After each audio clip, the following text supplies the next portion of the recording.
I think it's important that we share, that we communicate, that we are open, and that we grow together to achieve.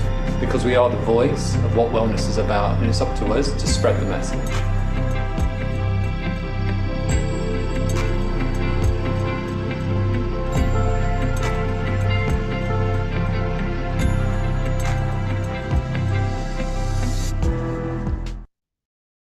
Ladies and gentlemen, good afternoon and good morning if you're joining us from the States. I'm really pleased to co-chair this session on behalf of the Professional Beauty Group. We are hosting our first day of 3 of the World Spa and Wellness Online Convention. There's been a lot of noise out there, hasn't there, in the last month or 2 months with people saying all sorts of things, some of it good, some of it less good. And we've tried with our panel of speakers, we have over 70, to pull in those who are actually running spas or active involved in the business to share some genuine inspiration and hopefully very practical advice. So that's our mission for the 3 days. And I'm delighted to welcome Anita Murray and Peigin Crowley of the Irish Spa Association, who will be sharing their ideas and their journey in a risk assessment and business continuity plan for Ireland. And I think whilst it's for Ireland, there's a lot that we in the UK and elsewhere can learn. Before I ask Anita and Peigin to sort of tell us a little bit more about their businesses, I'd just like to go through a couple of housekeeping rules. There will be an opportunity for Q&A at the end. So those of you who registered, do put in your comments and questions at the Q&A button. And if there's time, I'll be bringing those to the fore. We are streaming on a lot of multiple social media channels. I think it's about 10, 11 of them across Facebook, YouTube, across the world, and on the Irish Spa Association channel. So for you, those of you watching on social media, welcome. And if you'd like to get more involved, do register via professionalbeauty.co.uk or your local professional beauty, and that will take you to a link. It's free and it's quick. So without further ado, Anita, aside from you being co-chair of the Irish Spa Association, what else do you do? Thank you. Thank you very much for inviting us to join you. So, Spa Association with the wonderful Peigin Crowley. I have 18 years industry experience and I'm the managing director at the Salon and Spa Company. I also founded the Edward and Pink brand, and I manage and work with a number of wonderful international brands in Ireland, including Casey International, Skin Door, Three Warriors, Margaret Dobbs London, and Fedua. So busy. And thank you. Peigin, what else do you do? Like Anita, I'm more than 20 years in the industry, and I would be a spa and wellness expert consultant, and I would have developed the concept and the design behind the first La Mer spa in Ireland in Adair Manor and many other spas. And more recently, I've got into developing and designing brands, including the private label brand for the Cliff, the Well at Cliff brand, as well as our own spa brand, Moss of the Isles. And more recently, a very luxurious hand and foot spa in Dublin called Mink has done their own private label brand as well. So busy on all fronts as well. I'm really looking forward to getting the sector back on its feet. No, and look, the ladies have got a presentation to go through, and I'm going to let them do that. But I'm going to start by asking, how did you get to doing this? And I'm going to don't take this, what gives the Irish Spa Association the right to do it? And how did you get to do it? Who wants to answer from that? I can take that one, Mark. So, this is an important time where we must all work together as a community to support and rebuild the industry. I'm in business myself. I employ over 30 people. So, it's very much within our interests to really kind of step up and really try and reactivate our businesses. And, we're very fortunate to work with so many industry leaders that are giving us insights into their own individual markets. Just this morning, Skindor shared their industry assets from Barcelona. And, you know, I think that's what it's all about. We all have to come together and we all have to step up and, you know, get the wheels back on the road.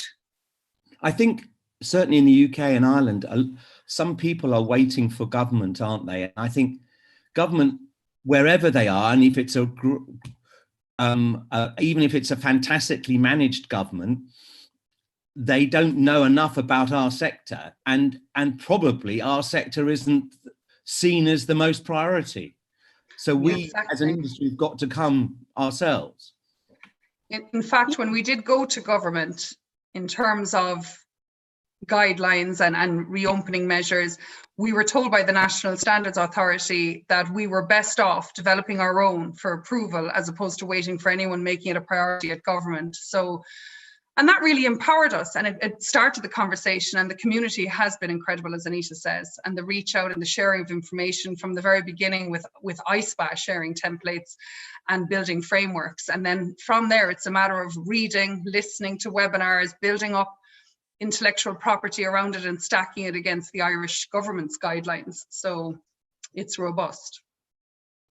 Good. Well, I think we should, Peigin, do you want to share the presentation? And I think let's dive straight in there.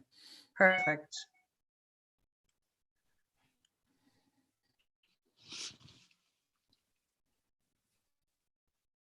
No, sorry.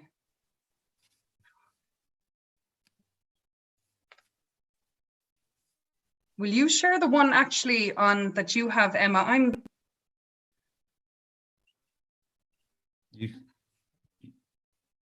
actually.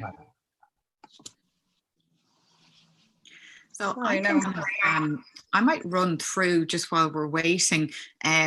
Basically the perspective from Ireland in terms of the reopening, and just a summary for how the picture looks in Ireland, because I think it's really interesting for all the international guests that are in the room. Everyone's very interested in what different countries are doing. So Ireland has basically been closed for business since March 24th. On Thursday, May 30th, our Taoiseach Leo Varadkar extended the lockdown for another 2 weeks to May 18th. But then he also revealed our 5-stage plan to exit it, similar to the UK this week. I think there's more information coming out there. But our sector is anticipated to reopen in phase 4, which is the 20th of July. And while we've every consideration for public health, we're optimistic that a much earlier date can be achieved. You know, we're working at the moment, looking at lobbying government, you know, and you know that's not enough. We need more. We do need the kind of a few examples of what we're requesting is the provision of financial support to enable us to source PPE and subvent the reconfiguration and the changes that might be needed within the business. And that's something for a lot of countries to think about, because you know this is not going to be we're all going to reopen our doors next week and it's business as normal. We need to think about the long game here, and you know what's this going to cost your business over the course of the next 18 months. We've also asked the revenue commissioners to introduce a moratorium on VAT, to direct the Department of Social Protection to have the rate of employers' PRSI contributions. We're also looking at the suspension of commercial mortgages, rents, rates to ensure liquidity for businesses, funded grants, and primarily in Ireland, the government are paying a COVID payment of €350 a week to employees, and we need an assurance that the government will continue to support that. So I'm going to let Peigin just track back to the introduction there, and thanks, Anita. Thanks. So I suppose just to go back to the beginning again, the Irish Spa Association, we're 11 months old. We turn 1 next month, and we genuinely had to come together as the first official body to represent spa and wellness in Ireland, as there was no one to go to ask about inclusions for people with cancer, insurance rates rising. So we just came together ourselves. We basically have critical issues, growth, sustainability, professionalism, inclusivity as our objectives, but certainly in the last 7 weeks, it's been COVID-19 and business reactivation. We are a not-for-profit association. We're a team of 18 volunteers. We work together with some of the leading operators, spa operators in Ireland, and we're very grateful to have them working with us. In terms of building educational resource, benchmarking, regulation, that is where our investment will go towards. We're very lucky that our membership is growing. It's doubled in the last 6 weeks, which has been wonderful. We're developing Salon and international memberships alongside it. And we're very lucky in recent days that hospitality affiliates, including the Irish Hotel Federation and Fall to Ireland, have come to us in terms of guidance within our sector for hotels. So that's been wonderful.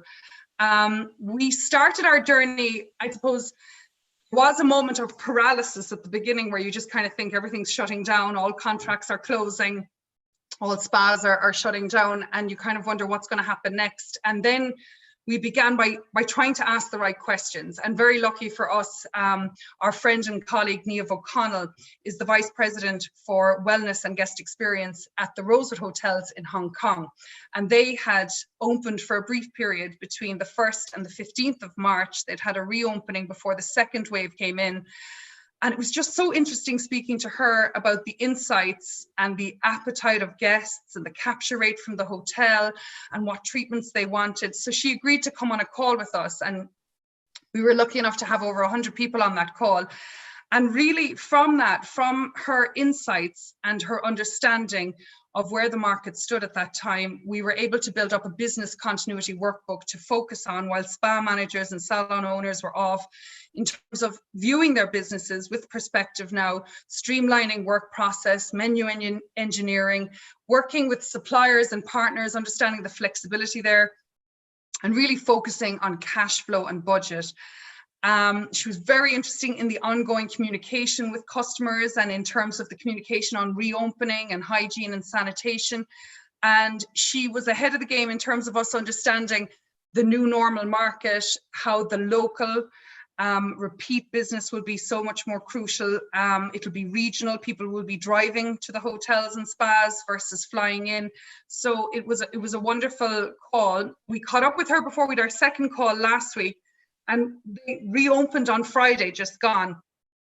And the system only went live for appointments 3 days in advance. And by the time we spoke to her on Thursday morning, it had been live for a day and she already had 30 bookings on her system. So she felt there was an increase in appetite since their last reopening, which was very positive. And it was mainly regular local clients as opposed to hotel guests. She was surprised because there was a stronger demand for massage, especially, and facials, whereas before people had tiptoed in having manicures and pedicures, whereas the second opening there was more confidence. The therapist to the left there, as you can see on her team, they were fully masked plus goggles but no gloves, and the guests, although nervous, she said they were appreciating the extra hygiene precautions. Did she talk about occupancy levels at all? She did. She said the hotel was possibly 35 to 40%, and that the capture rate within that was about 25%. So it's still, hotel was slow, but local business was high. So it was interesting. What was most interesting, she said, and what's very positive for all of us is upon the guests leaving, having had the treatment and being inspired with confidence, they were buying a lot of gift vouchers. So the bulk of her revenue was actually coming from gift vouchers post-treatment, which is very positive, I feel. I mean, I'm going to interrupt because I think it's going to throw, you might do tell me to shut up if you've got it coming up later in your presentation, but some people would say, look, at 25% occupancy, I can't afford to open.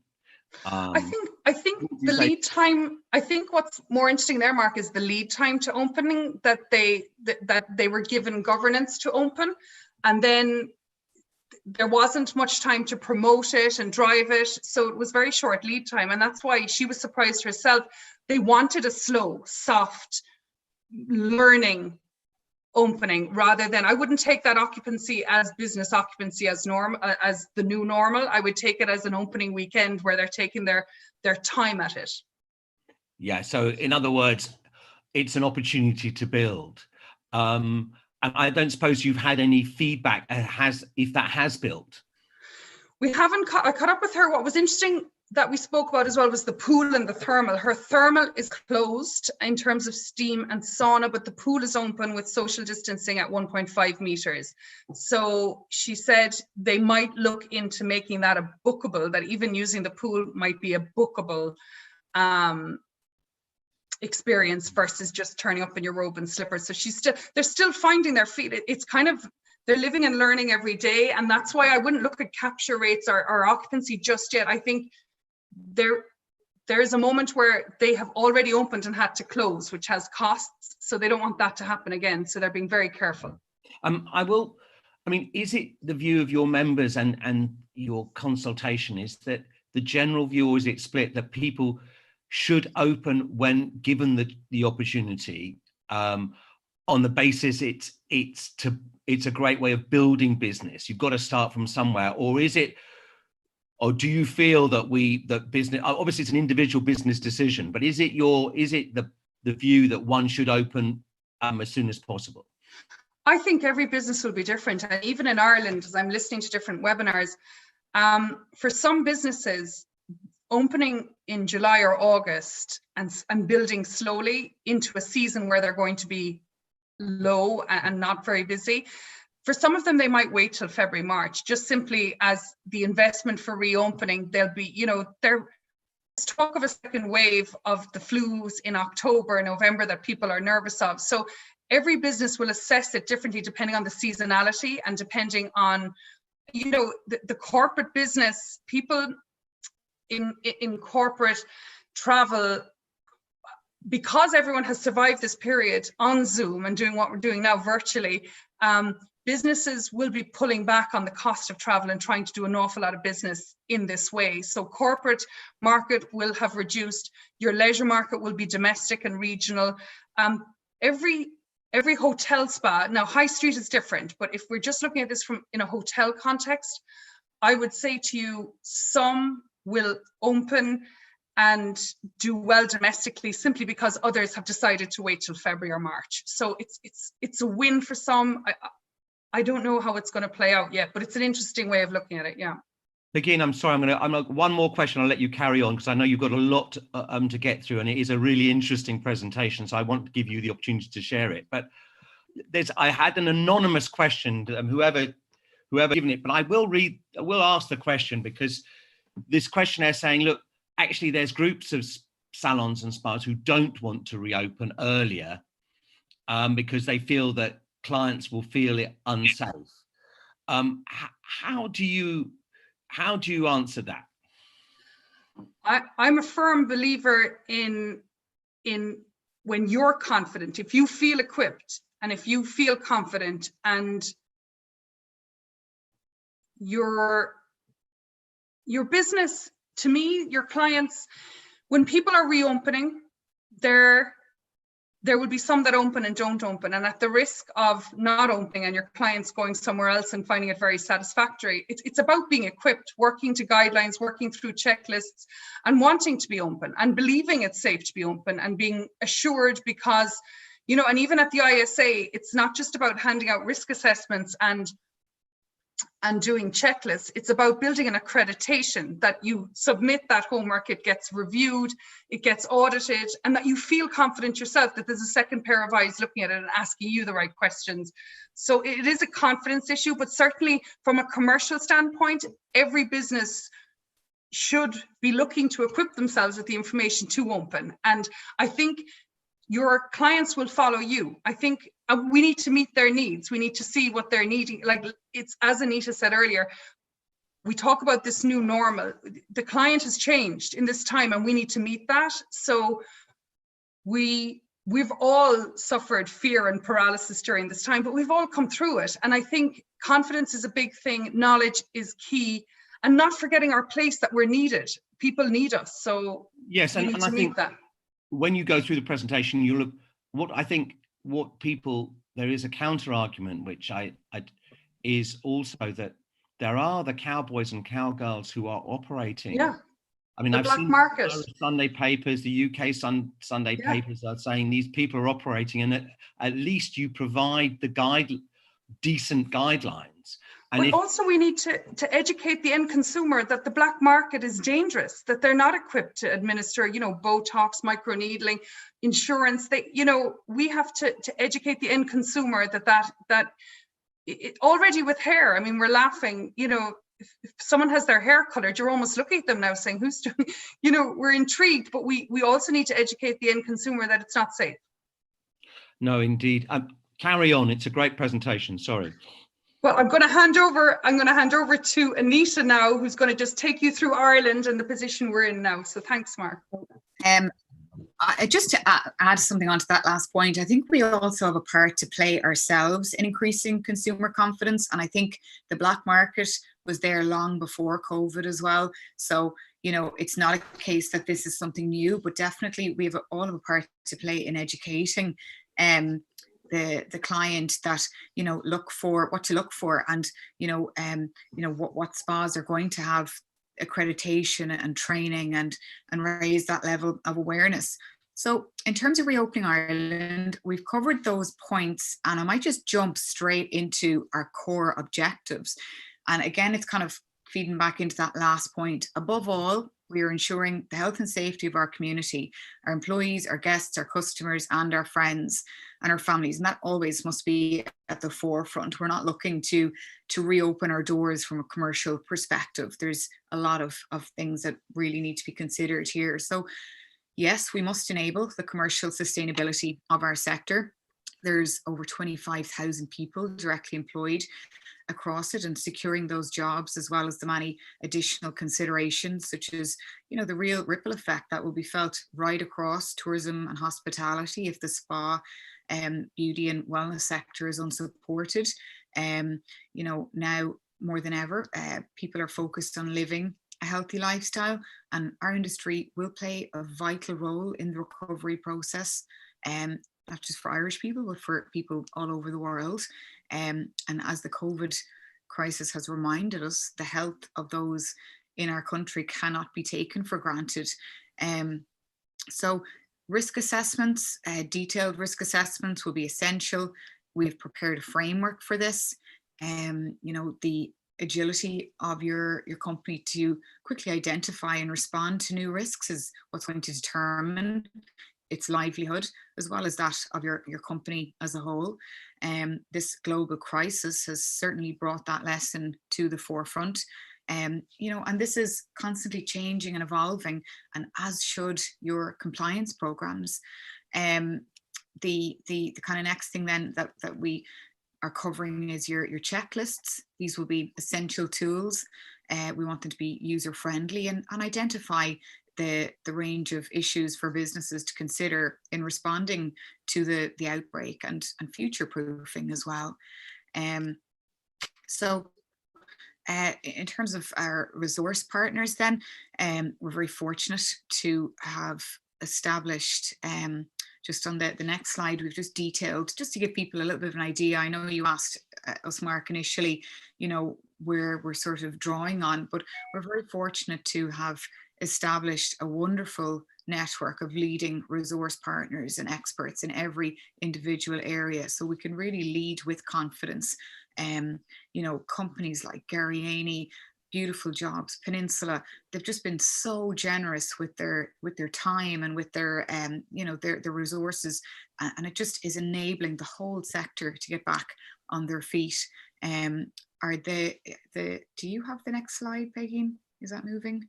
Yeah, so that's the resources there. So the HSE, NEFIT, these are all kind of Irish organizations, but as Peigin mentioned earlier, you know, you have ISPA, ESPA, all these incredible authorities that are really just stepping up. The World Health Organization as well is really leading us with a lot of items. I just wanted to quickly show you a slide to introduce you to Dr. Patrick Tracy. So we're very fortunate to have a wonderful Chief Medical Officer steering us, and particularly at a time where a lot of measures we're looking at need to be medical led, you know, and myself and Peggy are not going to be the expert in that area, but Dr. Tracy was awarded top aesthetic practitioner in the world, the My Face, My Body Global Awards in the US last year, among dozens of other accolades and awards he's been honored with. And this is giving our community huge comfort. And, you know, I think that it's something that could be looked at all over the world for anyone else tuning in, that, you know, to really kind of look for evidence-based principles. And if you can get support, like the support Dr. Patrick Tracy is lending us, I think that will go a long way.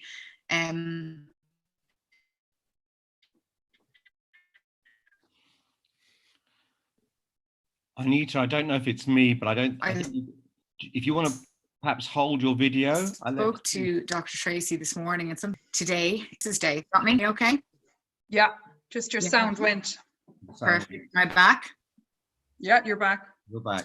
Great. But just seeing as today is International Nurses Day, I thought it was interesting. Did you get the point about Florence Nightingale? No. So her key nursing. Okay, so just Dr. Tracy mentioned this morning. I thought it'd be interesting, seeing as the day that's in it, it's International Nurses Day. So her key values focused on maintaining good hygiene, regularly washing hands, and carrying out evidence-based principles. And I thought that was so interesting, and it widely echoes this past few months. And I think we can all, I know we're not medical professionals, but it's relevant to us all. It really is. So I'm going to jump straight into our blueprint. Is my sound okay? Yeah. Yeah, great. Yeah. Brilliant. So we're really pleased to share this blueprint with you. And for anybody that's joining us that might have been on previous calls, some of this might be repetitive, but you know, we understand that an inevitable lead-in time will be required to prepare staff and premises and ensure physical distancing layouts and other resources are sourced and available. And we also are kind of aware that government would need a roadmap if we were to have the opportunity to open our businesses earlier. So we've spent the last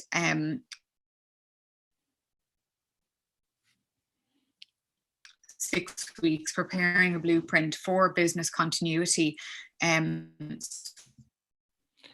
Anita, sorry to cut in, why don't you temporarily take off your video? When we do return to work, we can do so on what we're doing now and what we're planning. Sure, okay. It might help the sound, not that we don't want to do you. Is that better? I think so. Let's Thanks, try. Mark. I'll take that as a compliment. Carry on, Anita, sorry. Now we've lost her.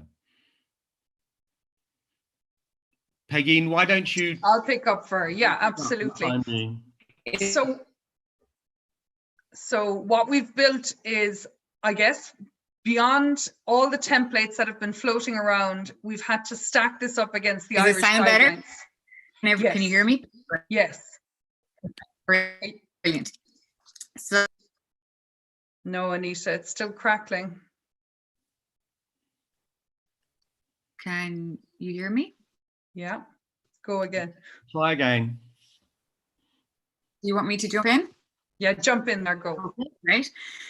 So the number one is the risk assessment. And, you know, I'm sure there's nobody on here that, you know, is going to be a fan of red tape or any bureaucratic barriers that are going to strangle your business and your growth and productivity. But most companies will have to prove they have a risk assessment around working conditions in the salon or spa with COVID in mind. You must ensure that you can show that the necessary steps are being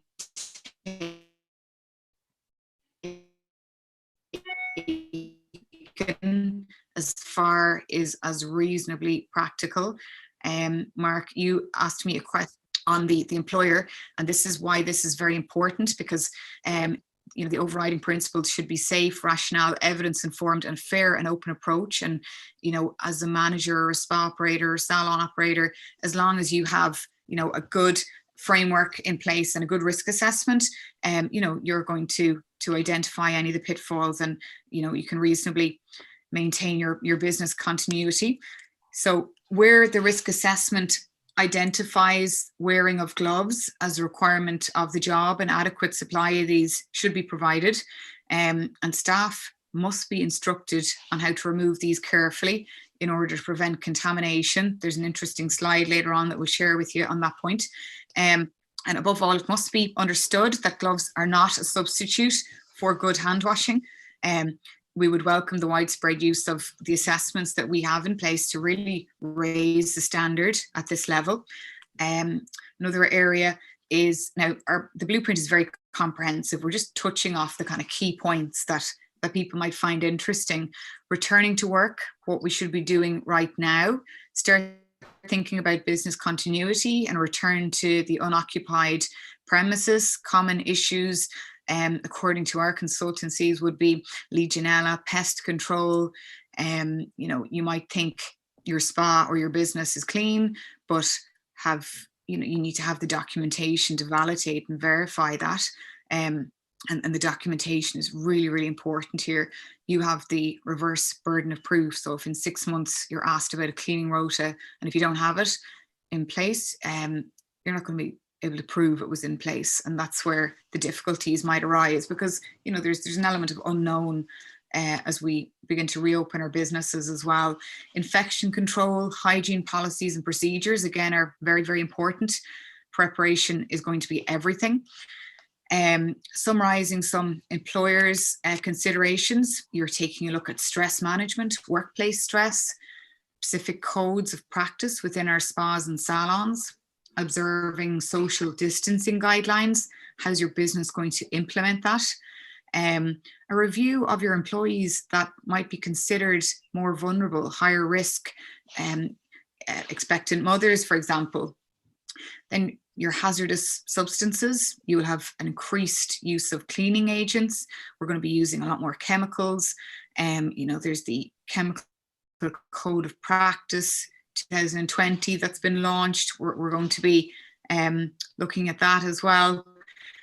We're using different sanitizers, soaps, foams, bleaches, and we're supporting members with and provide, you know, a free one-to-one consultation via a video call with our health and safety consultant. And that just gives a good starting point and takes the stress out of it all. Is my sound okay? You guys getting me? Yeah, it's okay so far. Just so I don't speak for half an hour and then you tell me no one could hear me. So we liaise with a company called Peninsula for expert consultancy in this area. And this is where we want to really just go that step further. We don't want to just provide these templates and run. We've engaged with, you know, really the authorities in these areas. You might be familiar with Peninsula. I think they're in the UK as well. But the next slide then, just an example of a risk assessment or a SWOT, sorry, Peggy, it's one down. Just an example of a risk assessment or a SWOT analysis of your treatment menu. Ultimately, if you can't adhere to and observe social distancing, you're going to have a risk assessment in place. This is just a sample now, but you know, you're going to be looking, every business is going to be different depending on, you know, the luxury of space that you might have or the provision of masks and gloves and the nature of the treatment. So it's just food for thought. The next slide then, the treatment menu. You know, how is this going to look? And the first step is to complete that SWOT analysis and to identify the treatments that are going to be a little bit more difficult to begin with. And from there to promote and re-engineer your treatment menu, and also developing your low to medium risk treatments as you begin to reopen your doors. And we need to explore new revenue streams as well. You know, I don't think that there's any concerns that when we reopen our doors that the business is not going to be there, but I think that, you know, the need will remain, but the interface will change. So that's something we really need to look at. But we would say look at you know, stress management, counselling, introducing shorter express treatments, machine facials, companies like you have your KC treatment systems, hand treatments. I think we can be really creative. The next slide then is insurance. This is also important, and this is also changing all the time. Is there cover? If not, why not? I work with a company in my own business called Brian Mullins Insurance, and they've been steering us as well. And they specialize in beauty and spa, so they've been very, very helpful. But while policies differ, under standard policies, the business interruption section does not include forced closure. So in most cases, our policies were based on a specified list of diseases, which COVID-19 was not listed, of course. So the outcome was deemed that no cover was in place. So a policy may provide an extension under the business interruption section for notifiable or infectious diseases. However, for a claim to be successful, there must be proof that any outbreak occurred on the premises, which again was not really the case for most businesses. So in short, because COVID-19 was declared a global pandemic, it's unlikely that any insurance policy will be able to meet the demands of the floods of claims.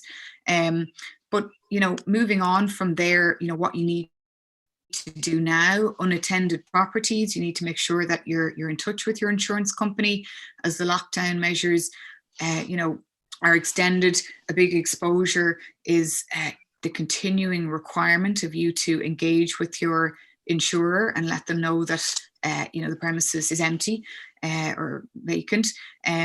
In most cases, the insurer will maintain the full policy, but providing that you're keeping your gas, water mains disconnected, the electricity has to be disconnected, you're supposed to check on your premises weekly. So make sure you're reaching out to your insurance companies and that you're doing all that's required of you. Employers' liability is another area. We're all working from home. Make sure, if necessary, your policy is extended to cover any activities that are away from the premises. Then we have our defence checklist, and this is in place to maintain awareness and information and your preparedness for trading during what's going to be more challenging times. Advanced planning is key. So your checklists and your documentation is going to be essential to keep on top of your staff policies, your training, and to educate your staff about updated sanitisation practices. And really importantly, handling, the customer about those practices and educating the customer so they know what to expect when they come in. The other area then is the use of PPE.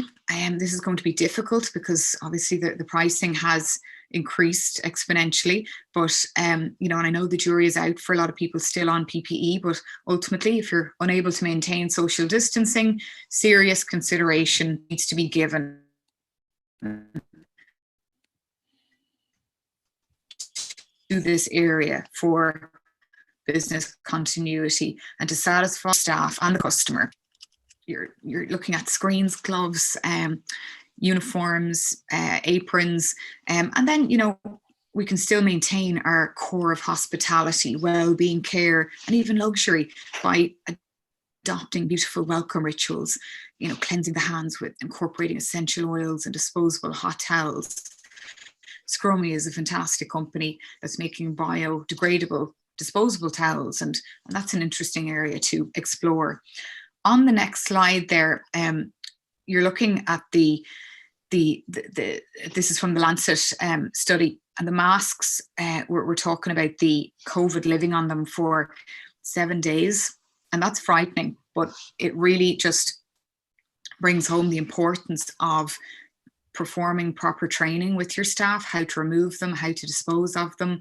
There's just a little snippet there from the Kapinski group, beautiful hotels, and this is something really creative they have done, and it's kind of nearly introducing an element of luxury into it, that I'm protected contacting you.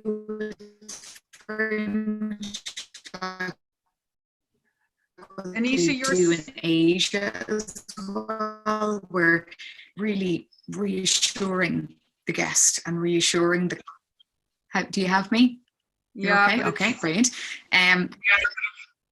So I think that have you got me? Yeah. HR, we've excellent communication templates that Peigin will discuss as well shortly. In terms of recruitment, we work with Beautiful Jobs, and Maria, our committee member, is fantastic, and she's got incredible experience.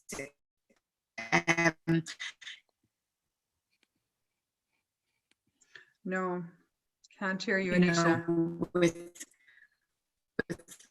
guiding the businesses to, when you're bringing your staff. Jump into the next slide, Peigin, just if you have a better line, the hygiene and sanitation. So I'll just let Peigin jump in there. I'll jump in there. So I'll tell you now, once we started building resources, so what we hope to do is, along with the blueprint, is build up a library of resources so that who will supply the best disinfectant and so on, disposable couch covers. So when we first started our journey, there was one person who shone through like a beacon of light, and it was Mehmet from Garrieni.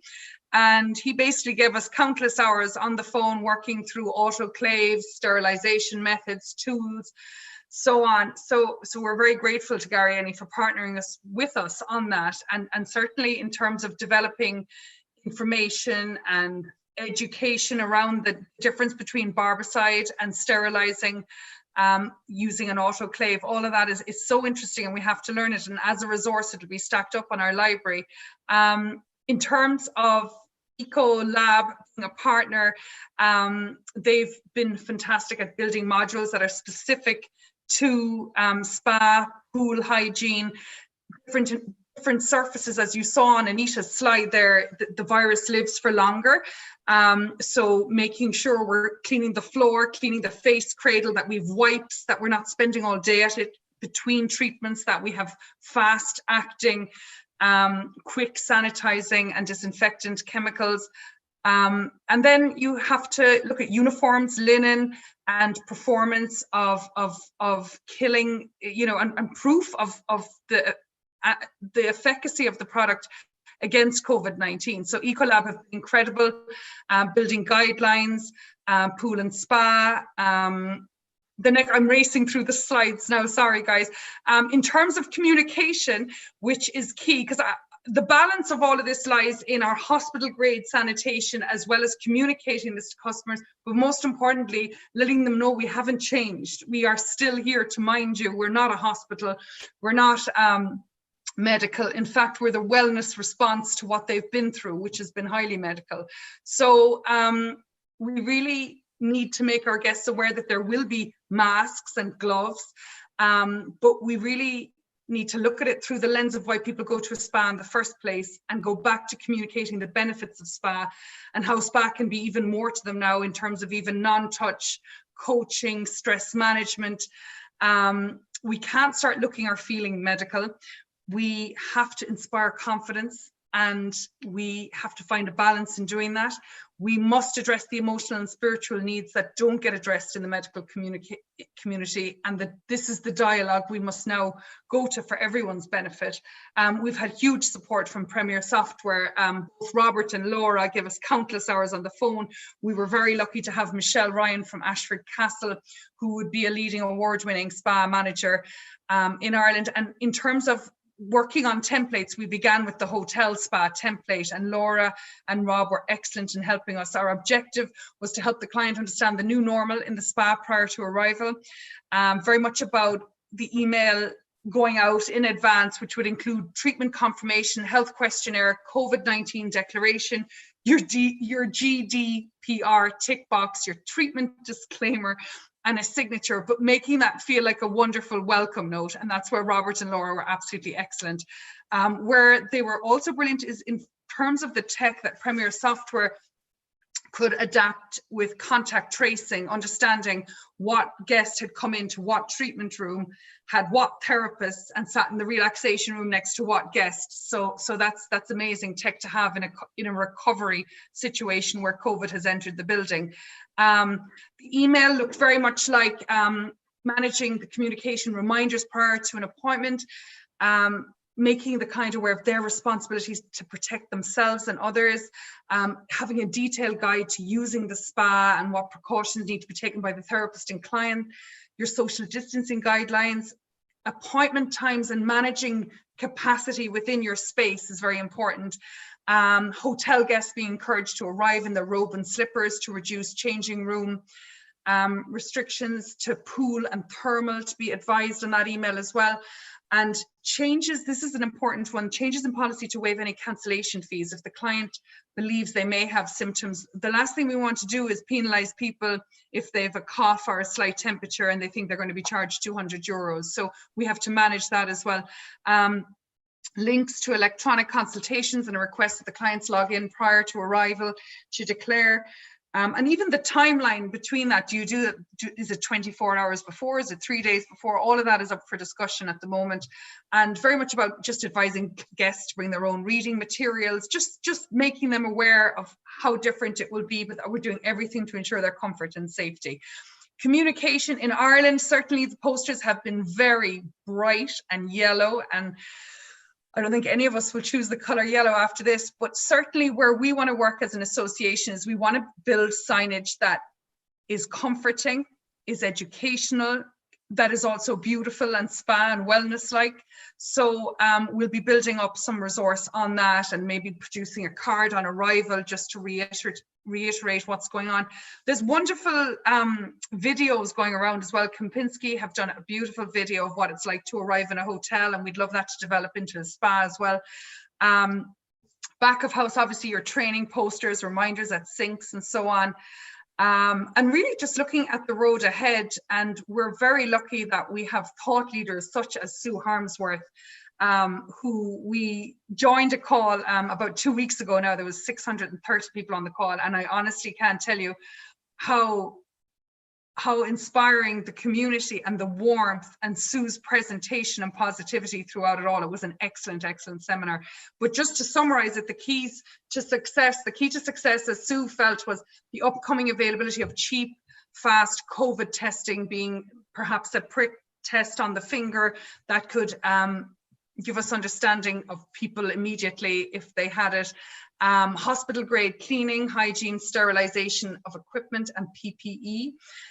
Sue was very strong on no discounting, that we need to justify the rate by hygiene measures and investment, and certainly in terms of capability and capacity when we go back, if anything, once we get a grip of this, rates might even go up, and we're not to be afraid of that either once we understand demand. The demographic change, very interesting how Sue nailed it, that there will be a decline in the older and the vulnerable, but the growth will live in the kind of under 40s market. Very much about slimming down the menu, less appetite for massage and facial. Beauty will increase. Online retail, we must all take advantage. Local community, this is the focus. Wellness memberships, supper clubs, let's get them talking about 360-degree wellness. Medical spas do have a huge advantage in terms of clinical aesthetics. I suppose they already inspire confidence in terms of hygiene and wearing PPE. Upskilling our therapists, developing empathy, which is such an interesting development, and certainly how you train and develop that is an interesting question on the emotional side. There's also the future-proofing, the online training, lifestyle, preventable disease, contraindications, SOPs, serious training on that for the therapist. And then in the long term, building immunity, lung function, breath work, and all in all, it was an hour's seminar, but it was very inspiring. I'm just barging in there. Yeah. Interesting on the menu. Yes. I think spa and salon operators would be needing to look at A, obviously demand, B, what is perhaps the safest treatments, but also to look at, ideally mix that in with what is profitable. You mentioned there quicker treatments, or it has been mentioned, it is vital for people to look at their menus, not just for what is the safer treatments, but also what will actually work within the new environment coming out. Yeah, I mean, you're balancing appetite with profitability with capacity. So there's a couple of layers to it, but in terms of doing it safely, I mean, treatments, being in a closed room and understand, like every room is different. Where you have a massage, some rooms are tiny with low ventilation, and this is a respiratory disease. So air quality is going to be very important, and really running through your risk assessment and detailing out where you are vulnerable. And then where you're not vulnerable and you feel confident, it's about wearing the correct PPE to protect yourself and the guest, and doing the treatments that can be done and that are profitable, as you said. What do you think about this? I think in Ireland it's the same as UK, that everybody is pushing the 2 meter rule. In Germany, it's 1.5 meters. In France, I'm told, only today, I might have got it wrong, excuse me if I have, it's a meter. It is, you hear that the 2 meters was very arbitrary. Certainly if I sneezed at you, it could hit you 4 or 5 meters away.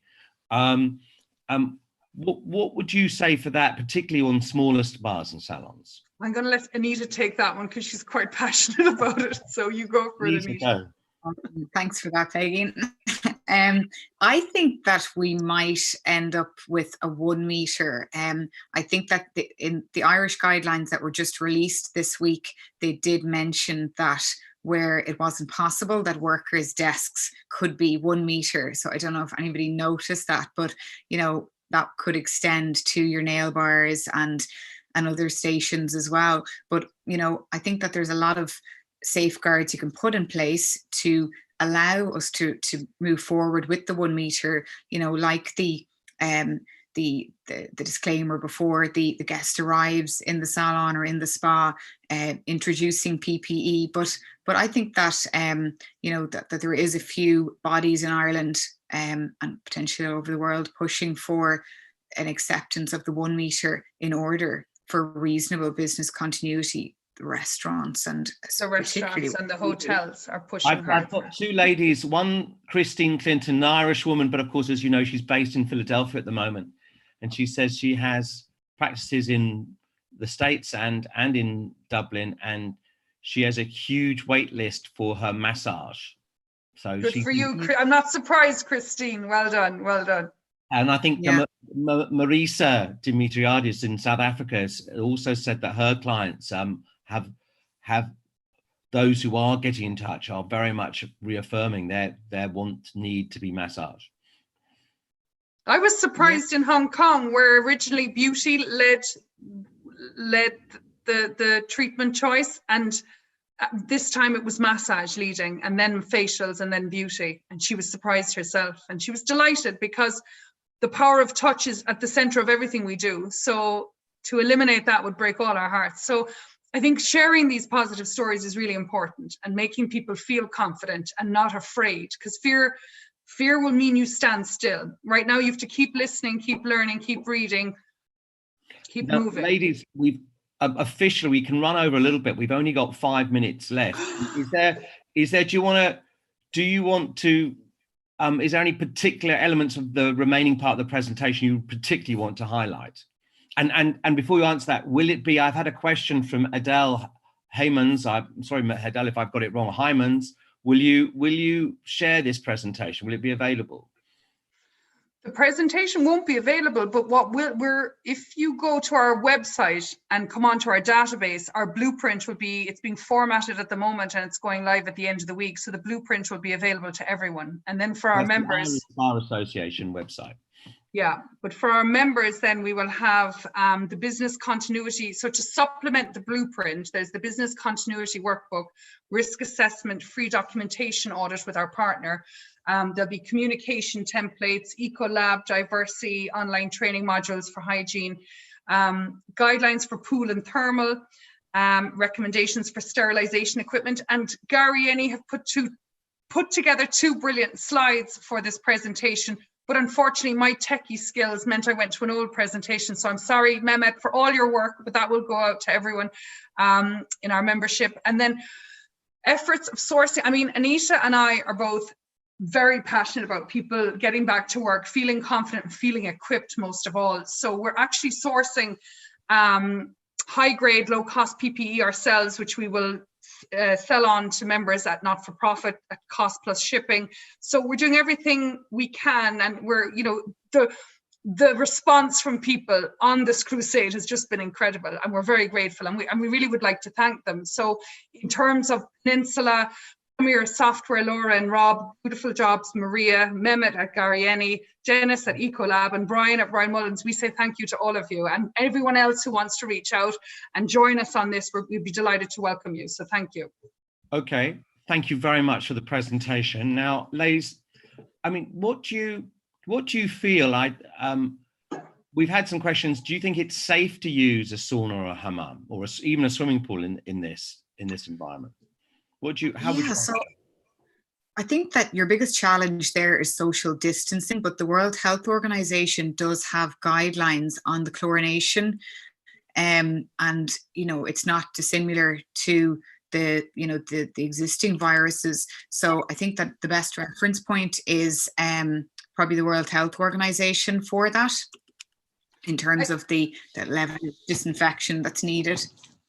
And I would also say Sue Harmsworth was very interesting about it, going back to the olden days when she was at Grey Shot, where these were bookable treatments, and it would take you back to what Niamh O'Connell said in Hong Kong, with the pool being a bookable experience, that you book an hour in the pool and you arrive and you manage numbers that way. So it might be for individual use, and some say that actually the virus doesn't like saunas particularly.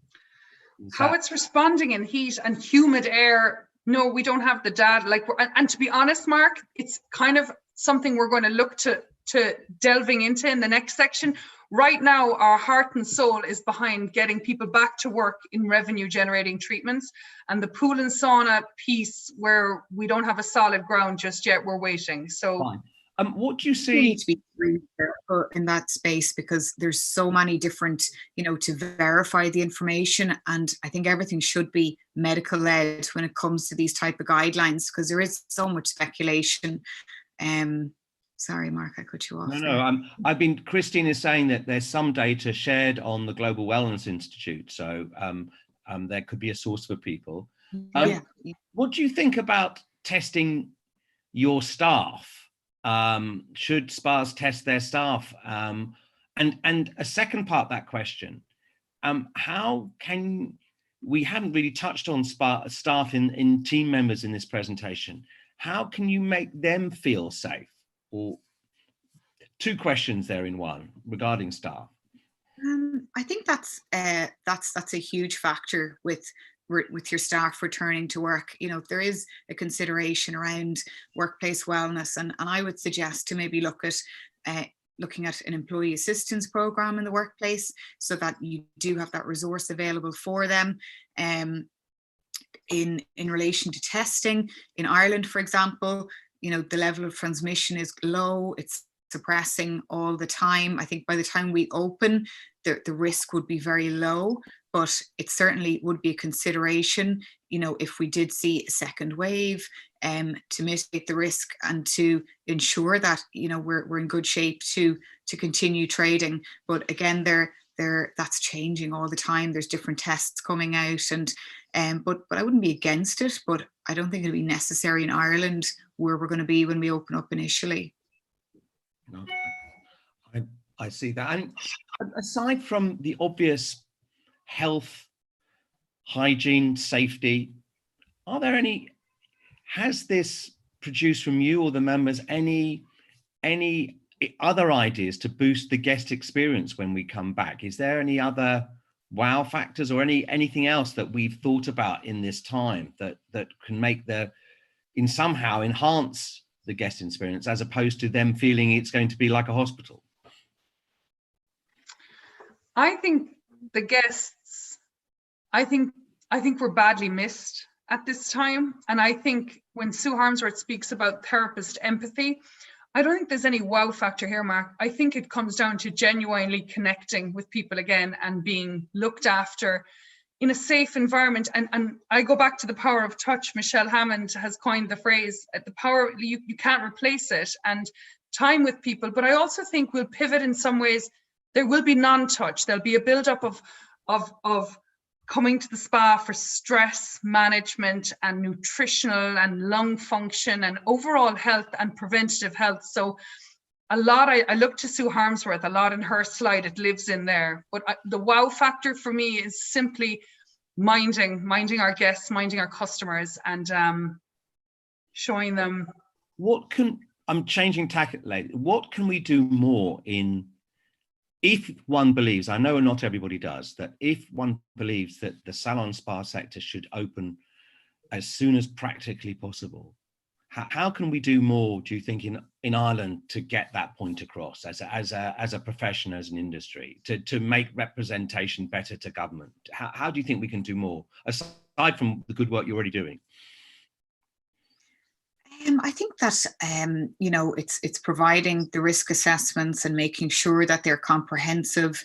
You know, in Ireland, for example, the biggest consideration is the obvious healthcare, the hospitals and the nursing homes. So, you know, I'm sure that they're not thinking of us, but I think that we need to probably really provide the continuity plan and the confidence that, you know, we're going to move forward and there's not going to be a risk to public health and so on. But, you know, it's really, I think that, I suppose this is unprecedented. And I mean, there's a number of sectors, from the hospitality to our own, to, you know, everybody's anxious to get back to work and to, you know, get people back into their jobs. But I think, Peigin, did you have anything you wanted to add to that point?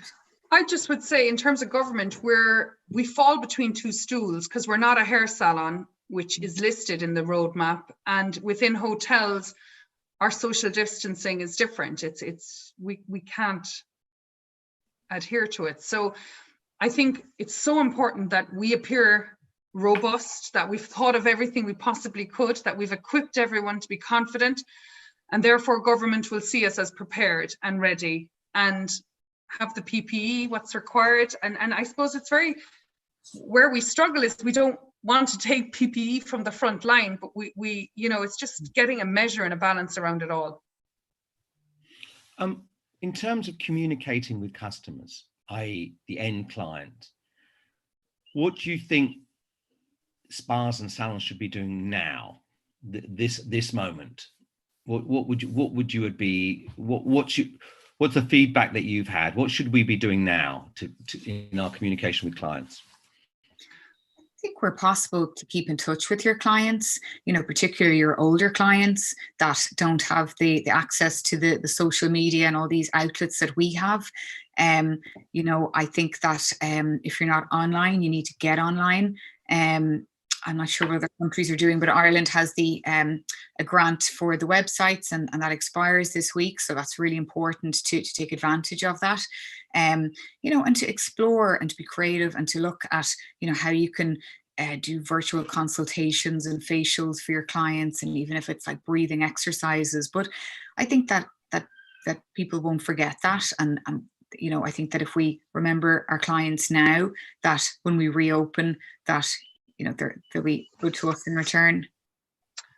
I also think you can reach out to your VIPs and your trusted, loyal clients and begin to survey them in the nicest way possible as to, you know, even some places are building up waiting lists and getting an understanding for the type of treatments that there's appetite for, and just connecting and making it interactive. You know, since speaking with Niamh in the Rosewood, I'm following them on Instagram or whatever, and I'm seeing the interactivity and the Instagram lives and how people have grown in confidence. And, you know, even Mark, myself, if you'd said to me 2 months ago, you're going to be doing this, I wouldn't have thought I had it in me. So it's amazing how people have changed, how they've pivoted, they've grown in confidence. Yes, we've all had moments where we're like literally paralyzed by this and thinking, what is the future? But the sense of community and the sense of support, and even being invited on here, Mark, thank you so much. It's just been incredible. So I think we just keep moving forward. We keep finding our way.